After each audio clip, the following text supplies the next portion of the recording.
Hello friends, कैसे हैं आप सब? बढ़िया। चलिए आज से हम हमारा फिजिक्स का सिलेबस, फिजिक्स का कोर्स शुरू करने जा रहे हैं। आप सभी के लिए बहुत खुशखबरी है। अब हम डेली फिजिक्स के वीडियोस भी अपने चैनल पर अपलोड करेंगे, जो कि आपके लिए बहुत हेल्पफुल रहेंगे दोस्तों। अगर आपने अभी तक चैनल को सब्सक्राइब नहीं किया तो अवश्य सब्सक्राइब कर लेंगे, बिकॉज ये आपको बहुत काम आने वाला है। और ये वीडियो को आप अभी से लाइक कर दें, क्योंकि आज का ये वीडियो बहुत ज़बरदस्त होने वाला है। मैं आप लोग को आज टॉपिक की शुरुआत भी करूंगा और कुछ, क्योंकि आज पहला दिन है फिजिक्स का, इसलिए हम ज़्यादा तो नहीं पढ़ेंगे, लेकिन शुरुआत आज हम कर देंगे और फिर नेक्स्ट क्लास से तो फिर बहुत ही ज़बरदस्त तरीके से उसको आगे बढ़ाएंगे। दोस्तों, आज के इस वीडियो में पहले हम ये देख लेते हैं कि आपका जो फिजिक्स है, जो फर्स्ट सेमेस्टर में मैकेनिक्स जो आपका कोर्स टाइटल है, और ये कोर्स का जो प्रकार है, देखो कोर्स टाइटल है आपका मैकेनिक्स अर्थात यांत्रिकी। और ये किस टाइप का कोर्स है? कोर्स का टाइप है DSC अर्थात डिसिप्लिन स्पेसिफिक कोर्स। ठीक है, यानी कि आपका जो मुख्य विषय होता है वो है ये। अब इसमें 4 यूनिट है टोटल। ठीक है, फिजिक्स का सिलेबस पूरा ऑलरेडी इसका वीडियो बना दिया जा चुका है। आप सभी उस वीडियो को अगर नहीं देखे होंगे तो ज़रूर देख लीजिए। चैनल पर मैं डिस्क्रिप्शन बॉक्स में, यानी कि इस वीडियो के डिस्क्रिप्शन बॉक्स में मैं उस सिलेबस वाले वीडियो का लिंक दे दूंगा, आप वहाँ से देख सकते हैं। और आप सभी यहाँ पे देखेंगे कि यूनिट 1 में, आपके फिजिक्स में यूनिट 1 में क्या क्या है। तो सबसे पहले आपका हिस्टोरिकल बैकग्राउंड, जिसमें आपको आर्यभट्ट और ब्राह्मीर के मतलब उनका जो योगदान है मैथ्स और फिजिक्स में, तो मतलब फिजिक्स में खासकर अगर देखा जाए तो उनका जो योगदान है उस पर कुछ टॉपिक्स हैं। विक्रम साराभाई का क्या योगदान है फिजिक्स में, मतलब इसमें पूरा ऐतिहासिक यहाँ पे टॉपिक्स रहेंगे, तो इनको हम बाद में पढ़ेंगे। इसके लिए मैं पर्टिकुलर अलग से वीडियो बनाऊंगा। लेकिन उसके बाद के जो टॉपिक्स हैं वो है आपका वेक्टर्स एंड स्केलर्स अर्थात सदिश एवं अदिश, जिसमें सदिश राशि अदिश राशियों की परिभाषाएं, इनको किस प्रकार से निरूपित करते हैं, इनके बीच के किस तरीके से इसमें मैथमेटिकल संक्रियाएं लगती हैं, अर्थात इनको जोड़ा घटाया गुणा कैसे किया जाता है, ये सब तमाम चीज़ें इसमें अपन सीखेंगे। यानी इसके ठीक बाद यही वाला टॉपिक है आपके पास। ठीक है, फिर सदिशों को जोड़ने घटाने गुणा करने के लिए सदिश बीजगणित का इस्तेमाल करते हैं, उस पर कौन कौन से नियम अप्लाई होते हैं वो सब हम इसमें पढ़ेंगे। फिर इसमें हम ये देखेंगे कि सदिश का अदिश के साथ गुणा कैसे होता है, सदिश का सदिश के साथ गुणा कैसे होता है, तो ये भी सब हमको इसमें से पढ़ना है। दो सदिशों का जब हम गुणन करते हैं तो कौन सी, मतलब किस तरीके का गुणन करने से कैसी राशि बनती है, कैसे उसको परिभाषित किया जाता है। यद्यपि ये सभी चीज़ें आप कक्षा 12वीं के गणित में पढ़े हो, तो बस वही चीज़ें हैं, ज़्यादा इसमें कुछ एक्स्ट्रा नहीं है। जो एक्स्ट्रा है वो मैं आपको बताऊंगा आगे। ठीक है, जैसे आपको ग्रेडियंट, डाइवर्जेंस, कर्ल, ये सब के बारे में भी जानना समझना है, तो ये सब चीज़ें आपके लिए नई होंगी। तो नई नई चीज़ों को हम बाद में पढ़ेंगे। और इसके बाद आपका जो टॉपिक है, अगला टॉपिक है, वो है लॉज ऑफ मोशन अर्थात गति के नियम। कक्षा 11वीं से आप पढ़ते आए इसको, फिजिक्स में आपने इसको पढ़ा था, तो बहुत बेसिक से हमको इसको पढ़ना है। बहुत ही ज़बरदस्त ये है। न्यूटन के गति के 3 नियम, उसके बाद तीनों नियमों की व्याख्या, फिर मूलभूत नियम किसको कहते हैं, मूलभूत नियम की मदद से अन्य दो नियमों को व्युत्पन्न करना, ये सब भी हम इसमें सीखेंगे। फिर सिस्टम ऑफ पार्टिकल्स, कणों का निकाय, एक कण निकाय, दो कण निकाय, बहुकण निकाय, फिर उनमें गति के नियम किस तरीके से अप्लाई होते हैं, वो सब हमको सीखना है। उसके बाद आपका आता है वर्क एंड एनर्जी, यानी कार्य एवं ऊर्जा। तो कार्य और ऊर्जा के बारे में, कार्य की परिभाषा, फिर उस ऊर्जा संरक्षण का नियम, फिर बल को हम देखेंगे कि ग्रेडियंट ऑफ पोटेंशियल एनर्जी के रूप में ये किस तरह से दर्शाया जाता है, फोर्स को अर्थात बल को, ये सब भी हम सीखेंगे। फिर अपन सीखेंगे इसमें, आपने 11वीं कक्षा में भी पढ़ा होगा संघट अर्थात कोलाइजन, तो कोलाइजन को भी हमको पढ़ना है। ठीक है, कोलाइजन, कोलाइजन के प्रकार, उसकी गणितीय व्याख्या, तो ये तमाम चीज़ें जो हैं दोस्तों, ये आपकी फर्स्ट यूनिट में है और ये हमको पढ़ना है। और ये बहुत ही सिंपल और बहुत ही सरल, यूँ कहें कि मतलब ज़्यादा समय तक खींचने वाला ये चैप्टर है नहीं, जल्दी से ये कंप्लीट हो जाएगा। दोस्तों, अब अपन शुरुआत यहाँ से करेंगे। इसको देखो, ये हिस्टोरिकल बैकग्राउंड है, इसमें पूरे थ्योरी वाले टॉपिक्स हैं। तो उसको पढ़ाने के लिए मुझे एक बार स्वयं खुद को पढ़ना पड़ेगा। तो इसलिए मैं इसको जब अच्छे से पढ़ लूँगा, क्योंकि मैं चाहता हूँ कि जब भी आपके सामने मैं आऊँ वीडियो को लेकर, जब भी आपके सामने मैं उपस्थित हूँ तो पूरी तैयारी के साथ उपस्थित हूँ, ताकि मैं आपको बेस्ट कंटेंट बहुत अच्छे से मतलब आपको मैं समझा सकूँ। तो ये मैं आपको बाद में बतलाऊंगा, ये मैं आपको अभी बतला रहा हूँ। तो आप सभी को पता होगा कि वेक्टर एंड स्केलर अर्थात सदिश और अदिश राशियाँ क्या होती हैं। तो अदिश राशियाँ नाम में स्पष्ट है। अदिश अर्थात अदिश अर्थात बिना दिशा का, अर्थात ऐसी भौतिक राशियाँ जिनको व्यक्त करने के लिए केवल परिमाण ही काफ़ी होता है, दिशा की आवश्यकता नहीं पड़ती। जैसे समय हो गया, तापमान हो गया, लंबाई हो गया, कार्य हो गया, ऊर्जा हो गया, आवेश हो गया, ये सब ऐसी राशियां हैं जिनको बतलाने के लिए, जिनको बयां करने के लिए हमको दिशा की जरूरत नहीं पड़ती। अब जैसे मैं मार्केट जाऊंगा, मान लो सब्जी खरीदने मैंने मार्केट गया, सामने वाले से पूछा भैया टमाटर कैसे दिए, सामने वाले ने कहा भाई मान लो 25 रुपये किलो, ठीक है। तो क्या इस पूरे वार्तालाप के दौरान किसी को दिशा बताना पड़ा क्या? जैसे मैं बोलूंगा ठीक है भैया आप 2 किलो दे दो, तो कहीं क्या वो मुझसे ऐसे पूछेगा कि ठीक है 2 किलो देना है, डायरेक्शन बताओ कौन सी डायरेक्शन? तो यहाँ पे डायरेक्शन का कोई उल्लेख होगा नहीं, डायरेक्शन की कोई जरूरत पड़ नहीं रही है। इसलिए याद रखिएगा द्रव्यमान जो है वो आपका अदिश राशि है दोस्तों। आप कोई भी भौतिक राशि जब आप उसको प्रैक्टिकल में लाएं, जब प्रैक्टिकल मतलब जब उसको आप एग्जाम्पल के तौर पे लें, और जब आप ये महसूस करें कि उसमें दिशा की आवश्यकता नहीं पड़ रही है, बिना दिशा के उसको हम बयां कर सकते हैं, उसकी व्याख्या कर सकते हैं, तो आप समझ लीजिए कि वो राशि जो है वो अदिश है। ठीक है। लंबाई, अब मैं कहूँगा ये ये जो पेन है वो मान लो 12 सेंटीमीटर, एक बात की बात, तो 12 सेंटीमीटर लंबी है ये पेन, ठीक है, ओके कंप्लीट, यहाँ पे सेंटेंस कंप्लीट आता है, इसमें क्वेश्चन मार्क नहीं लगता कि कौन सी डायरेक्शन में। तो लंबाई में डायरेक्शन बताने की आवश्यकता नहीं पड़ती। अभी टेम्परेचर कितना है, तो मैं बोलूँगा टेम्परेचर अभी 35 डिग्री सेल्सियस है, तो डायरेक्शन के बताने की जरूरत नहीं पड़ी। अभी कितना टाइम हुआ है, तो आप बोलेंगे सर अभी 7:30 बजे है, टाइम बताने की मतलब टाइम के लिए अपने को डायरेक्शन बताने की जरूरत नहीं पड़ी।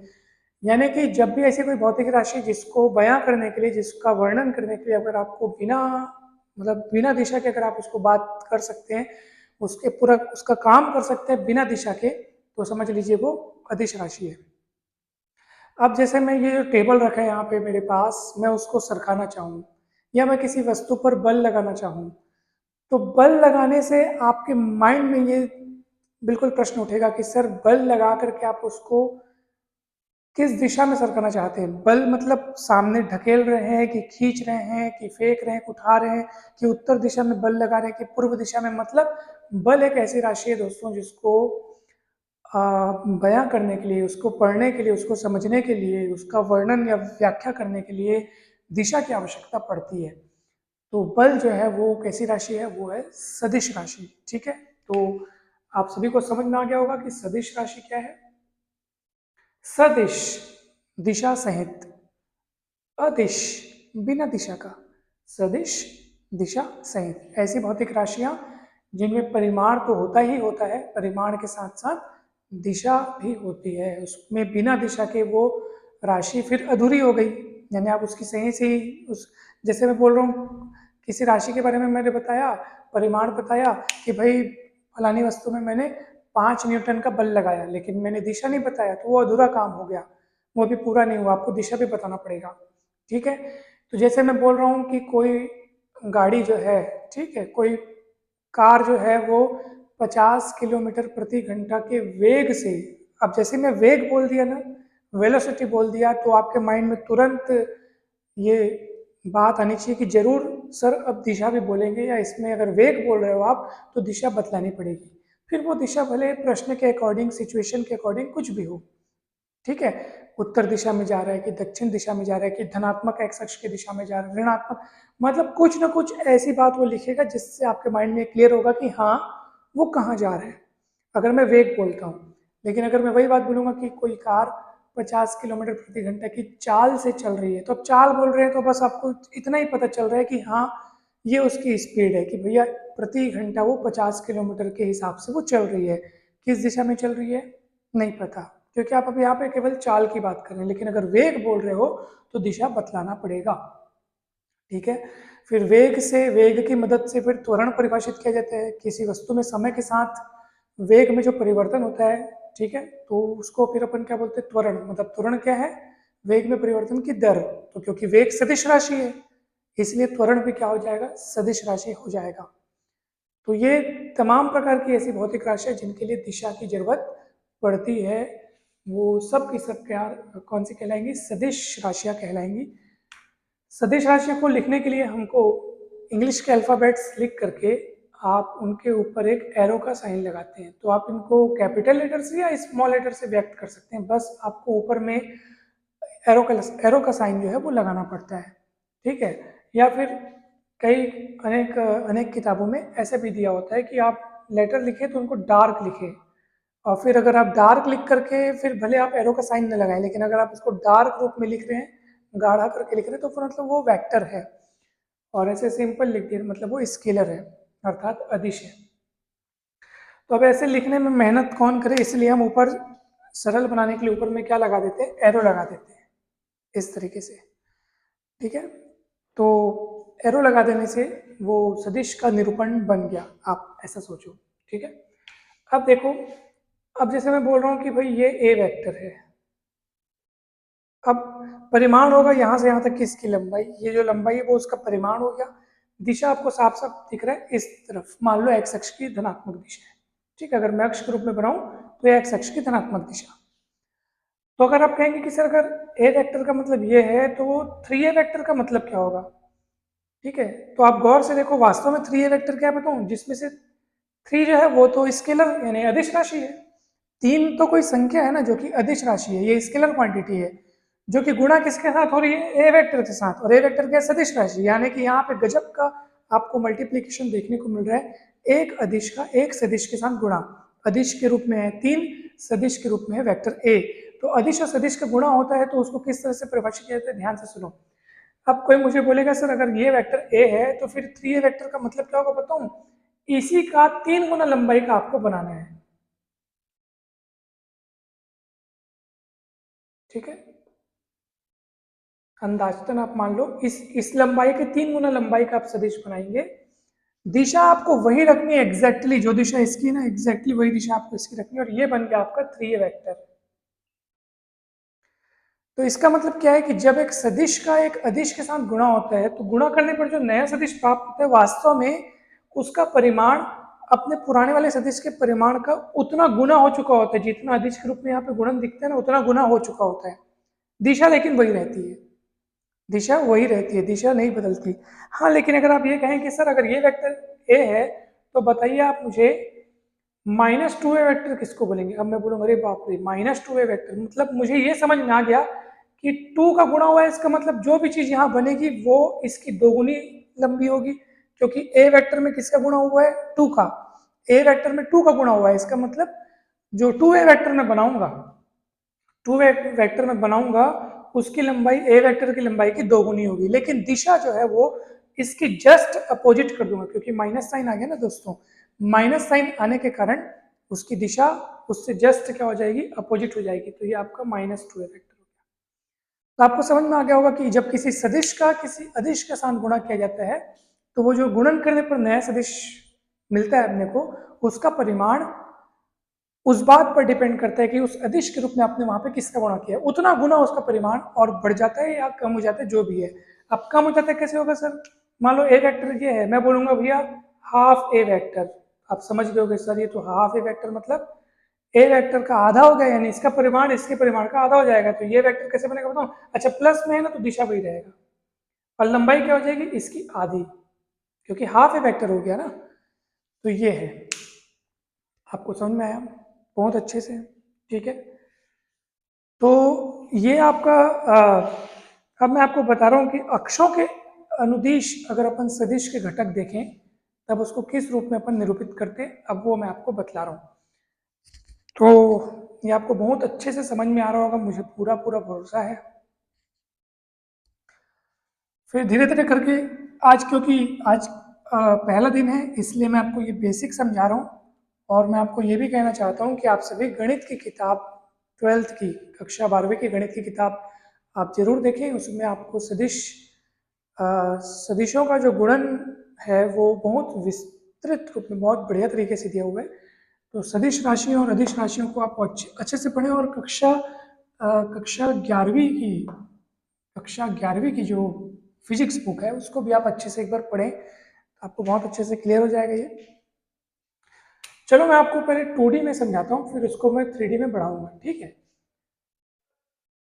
मान लो ये आपका एक्स अक्ष है, ये वाई अक्ष, ये मूल बिंदु O, ठीक है। यहाँ कोई बिंदु P है।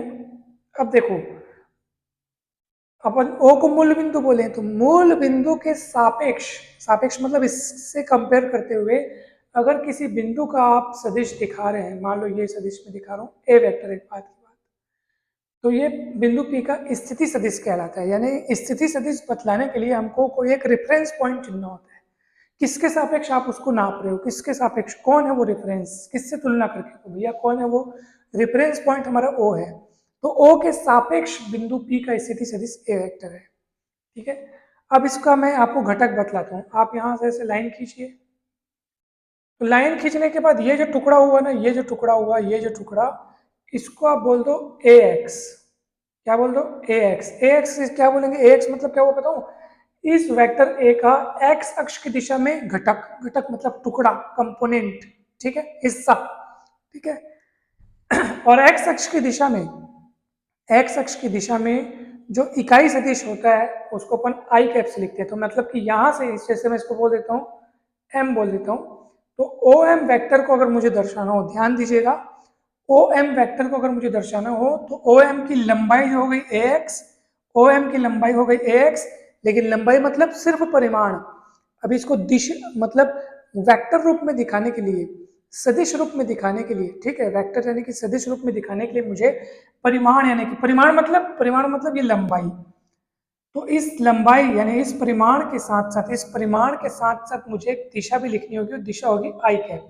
तो आई कैप क्यों? क्योंकि ये एक्स अक्ष में, इसलिए आई कैप। एक्स अक्ष की दिशा में जो एकांक सदिश होता है उसको अपन आई कैप से डिनोट करते हैं। अब आप कहेंगे सर ये एकांक सदिश क्या है? तो एकांक सदिश उसको बोलते हैं जिसका मापांक जो होता है वो 1 होता है। अब आप कहेंगे सर ये फिर मापांक क्या है? मापांक मतलब उसकी लंबाई मान लो, मैग्नीट्यूड मान लो, जिसका मैग्नीट्यूड 1 होता है, ठीक है, वो एकांक सदिश कहलाता है। किसी भी एकांक सदिश को हम ऐसे कैप करके लिखते हैं, ठीक है।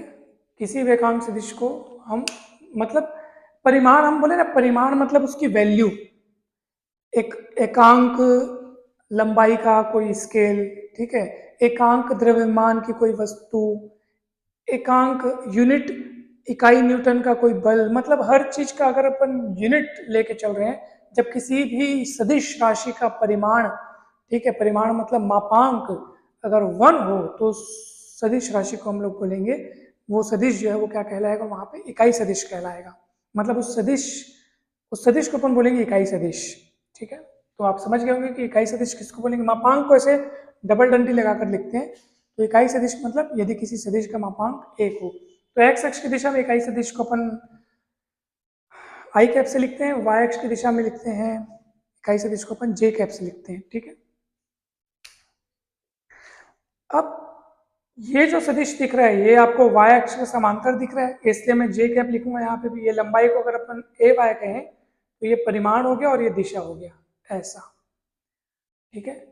अब आप लोगों ने कक्षा 11वीं में पढ़ा होगा त्रिभुजों का सदिश योग नियम। तो त्रिभुजों का सदिश योग नियम ये है कि जैसे आपको यहाँ पे त्रिभुज ओपीएम दिख रहा है, ओपीएम, तो ओपीएम में ओ से अगर पी तक का सदिश आपको लेना हो, ठीक है, ओ से लेकर पी तक का लेना हो, तो सीधी सी बात है, अगर आपको ओ से पी जाना है दोस्तों तो पहले ओ से एम जाओ और एम से पी जाओ, तो O M plus M P, ये त्रिभुजों का सदिश योग नियम है। किसी भी त्रिभुज में एक भुजा का जो सदिश होता है वो दो भुजाओं के क्रम से सदिशों के योग के बराबर होता है। ऐसे करके इस क्रम से आपको लेना है, OP is equal to O M plus M P, ऐसे नहीं लेना है OP is equal to O M plus P M, ऐसे नहीं, चक्री पूरी ऐसे, जैसे ओ से पी जाना है तो ओ से एम जाके एम से पी जाओ, तो ये ऐसे करके आपका क्रम बनेगा। ओपी मतलब ए वेक्टर, ओ एम मतलब ए एक्स आई हो गया, एम पी मतलब ए वाई जे हो गया, इस तरीके से बन गई है। अगर आपको इसका मापांक चाहिए तो मापांक का सूत्र क्या होता है, देखो आई के साथ जो है उसका वर्ग, जे के साथ जो है उसका वर्ग और फिर वर्गमूल, ये इसका मापांक हो गया। वास्तव में ये मापांक जो है ये लंबाई होती है दोस्तों। आप पाइथागोरस प्रमेय, अच्छा मैं बताऊंगा, चलो मेरे को ओपी की लंबाई निकालनी है, यहाँ से यहाँ तक लंबाई निकालनी है, आप कैसे निकालोगे बताओ। तो आप बोलोगे सर ये तो समकोण त्रिभुज दिख रहा है, समकोण त्रिभुज में पाइथागोरस प्रमेय लगा लो, कर्ण का वर्ग बराबर लंब का वर्ग धन आधार का वर्ग, तो वही तो है। जब आप कर्ण का वर्ग करेंगे, ओपी का वर्ग करेंगे, तो लंब, कर्ण का वर्ग बराबर लंब धन आधार का वर्ग, तो मैं आधार चलो पहले लिख देता हूँ, ए एक्स आई का वर्ग। अब देखो इस, याद रखना हमेशा एक बात को, कोई भी सदिश का वर्ग और सदिश के परिमाण का वर्ग हमेशा बराबर होता है। तो अगर मैं इसका वर्ग लिखूंगा ना तो यहाँ पे आई का वर्ग, ए एक्स का वर्ग तो होगा ही होगा, लेकिन आई का वर्ग भी होगा, और आई का वर्ग मतलब आई के मापांक का वर्ग। याद रखना किसी भी सदिश का वर्ग उस सदिश के मापांक के वर्ग के बराबर होता है। तो चलो मैं पहले आपको डिटेल में बताता हूँ, ये हो गया आधार का वर्ग और लंब का वर्ग, ये ऐसा, ठीक है। उसके बाद क्या होगा बताओ भला, उसके बाद चलो मैं यहाँ बनाता हूँ, ओपी का वर्ग, ये ए एक्स का वर्ग हो गया और आई का वर्ग, तो भैया आई का वर्ग मतलब आई के मापांक का वर्ग, याद रखना सूत्र को, सदिश का वर्ग मतलब सदिश के मापांक का वर्ग, और आई का मापांक तो 1 होता है, तो ये 1 हो जाएगा पूरा, तो आई का वर्ग मतलब 1 हो गया, वैसे जे का वर्ग भी 1 हो गया, तो ए वाई का वर्ग आपके पास बचेगा। फिर वर्ग हटा के वर्गमूल ले लेना, और ओपी मतलब यहाँ से यहाँ तक के सदिश का मापांक, यानी ए वेक्टर का मापांक, तो यही हुआ ना, देखो यही चीज मिला आपने को। तो ऐसे करके बनाते हैं। अगर अपन 3D की बात करें दोस्तों, 3D की बात करें, जेड अक्ष भी जब आ जाएगा तो यहाँ एक चीज और जुड़ जाएगी, ए जेड के कैप, और वैसे यहाँ उसका मापांक ए जेड स्क्वायर आ जाएगा, ठीक है। तो 3D की बात करें, अगर एक्स वाई जेड तीनों अक्ष रहेंगे तो सदिश को निरूपित करने के हम ऐसे लेंगे, जेड अक्ष की दिशा में एकांक सदिश को के कैप से लिखते हैं, और फिर इस सदिश का मापांक इस तरह से दिया जाएगा। ये तमाम बेसिक जानकारी वाली बातें हैं, बहुत सिंपल है, आप इसको आसानी से पढ़ सकते हो। सदिशों में जो योग होता है उसमें क्रम विनिमय नियम का पालन होता है, अर्थात दो वेक्टर को आप ऐसे जोड़ो चाहे क्रम बदल के ऐसे जोड़ो, बात एक ही है, क्रम विनिमय नियम का पालन होता है, ठीक है।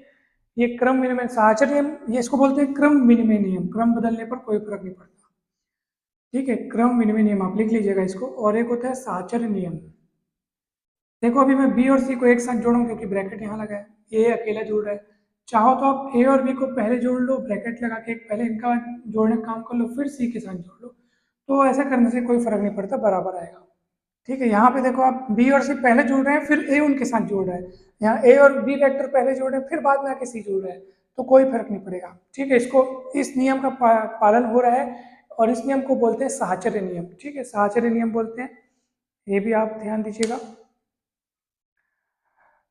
तो ये सब तमाम चीज़ें आपने देखा, और हम आशा करते हैं कि आपको बहुत अच्छे से समझ में आया होगा। अभी देखो ये बेसिक चीज़ था, इसमें और चीज़ें बची हैं, बहुत सारी चीज़ें बची हैं, वो सब मैं आपको धीरे धीरे बतलाते जाऊंगा। कल की क्लास में हम लोग पढ़ेंगे सदिशों का, मतलब हाँ, सदिशों का गुणन। अब सदिशों का गुणन दो प्रकार से होता है, सदिशों का अदिश गुणा और सदिशों का सदिश गुणा, ठीक है। तो ये कल की हमारी क्लास में रहेगा। फिजिक्स में ज़्यादा देखो दोस्तों, मैं आपको एक ज़बरदस्त बात बता रहा हूँ, मैथ्स में ज़्यादा टॉपिक्स हैं, फिजिक्स में जो टॉपिक्स हैं वो ना गिने चुने, मतलब निश्चित संख्या में टॉपिक्स हैं, इसलिए आप ये मान के चलिए कि फिजिक्स का सिलेबस हमारा बहुत जल्दी कंप्लीट हो जाएगा। तो इसलिए आप जुड़े रहिए, मैं आप लोग को पढ़ाने के साथ साथ मैंने एक ये भी विचार किया है कि, और वो विचार बिल्कुल मेरा सक्सेसफुल हो जाएगा कि मैं आप लोग का एक टेस्ट सीरीज भी ऑर्गेनाइज करूंगा, अर्थात अपन पढ़ने के बाद एक टेस्ट भी लेंगे, कैसे लेना है, कैसे परीक्षा आयोजित होगी, ये सब आप मुझ पर छोड़ दीजिए, मैंने उसको सोच रखा है, उसको लेकिन और अच्छे से सोचूंगा, तो आपका सिलेबस भी हो जाएगा। देखो जिस हिसाब से मैं पूरी प्लानिंग करके चल रहा हूँ ना, अगर उसमें और कोई विघ्न ना आए, यानी कि कहीं अगर मैं व्यस्त ना हो जाऊँ, अभी जिस हिसाब से हमारा शेड्यूल चल रहा है अगर वो चलता रहेगा तो निश्चित तौर पे आपका सिलेबस कंप्लीट हो जाएगा। अब आने वाले भविष्य को तो हम नहीं कह सकते, लेकिन मैं पूरा पूरा प्रयास करूँगा। तो दोस्तों आपसे बस यही है कि आप जुड़े रहें हमारे चैनल के साथ, और आप में से कई लोग चैनल को सब्सक्राइब नहीं किए हैं, मुझे पता है। अगर आपने अभी तक नहीं किया है, क्योंकि देखो मैं आपके लिए इतनी मेहनत कर रहा हूँ, इतने थके हुए होने के बावजूद भी आपके लिए कंटेंट ला रहा हूँ, आखिर इनसे आप ही का भला होगा, ठीक है, आप ही को लाभ पहुँचेगा, आप ही का एग्ज़ाम अच्छा जाएगा, आप ही के मार्क्स अच्छे आएंगे, आप ही का रिजल्ट सुधरेगा, आप ही का भविष्य निखरेगा। तो आपको बस इतना ही करना है कि चैनल को जरूर सब्सक्राइब करना है, वीडियो को लाइक करना है और कमेंट करके जरूर बताएं दोस्तों कि आपको ये समझ में आया कि नहीं आया, कैसा लगा, क्योंकि वो जो आप कमेंट करेंगे तो वो मेरे लिए मोटिवेशन का काम करेगा, मैं प्रेरित होऊंगा आगे के नए वीडियोस कंटिन्यूअसली बनाने के लिए। तो कमेंट्स का सदैव स्वागत रहेगा दोस्तों। ये वीडियोस आप अपने सारे साथियों में शेयर करें, ग्रुप्स में शेयर करें कि भाई बीएससी की फिजिक्स की भी वीडियो सीरीज अब शुरू हो चुकी है, मैथ्स की तो हो ही चुकी है और फिजिक्स की भी हो चुकी है, सभी को बताएं। जब हम चीज़ों को बांटते हैं तो वो चीज़ हमारे पास और बढ़ती है। जब आप सबका सहयोग करेंगे तो आपका भी बहुत सारी चीज़ों में, आपकी स्टडी में भी प्रकृति जो है वो आप तक भी सहयोग पहुंचाएगी। जैसे मेरे अध्ययन काल में मुझे बहुत सहयोग मिला गुरुजनों का, साथियों का। तो अभी देखो जो चीज़ हमको मिली, आखिर वो पूरी चीज़ क्या कर रहे हैं, बांट रहे हैं। तो कहीं ना कहीं से हमको भगवान देता है तो हम भी बांटते हैं, इसलिए आप सब बांटिए। देखो ये आपको मिल रहा है तो आप बांटने, जितना अधिक आप बांटेंगे उतना अधिक आपके पास बढ़ेगा, ये चीज़ आपको मिलती जाएगी। तो बस इतना ही कहना था आपसे। जल्द ही मिलते हैं हम नेक्स्ट वीडियो में, तब तक आप सब खुश रहें, मस्त रहें, स्वस्थ रहें, प्रसन्न रहें। अगर आप में से जो हमारे बीएससी के ग्रुप के साथ अभी तक नहीं जुड़े हैं, व्हाट्सएप ग्रुप में अगर जुड़ना चाहते हैं तो आप सभी मुझे इस नंबर पे मैसेज कर सकते हैं। इसमें आपको अपना नाम बताना है और आप किस कॉलेज से हैं वो बताना है, फिर मैं आपको बीएससी फर्स्ट ईयर के व्हाट्सएप ग्रुप में ऐड कर दूंगा। तो आप सभी का बहुत बहुत धन्यवाद दोस्तों, थैंक यू सो मच।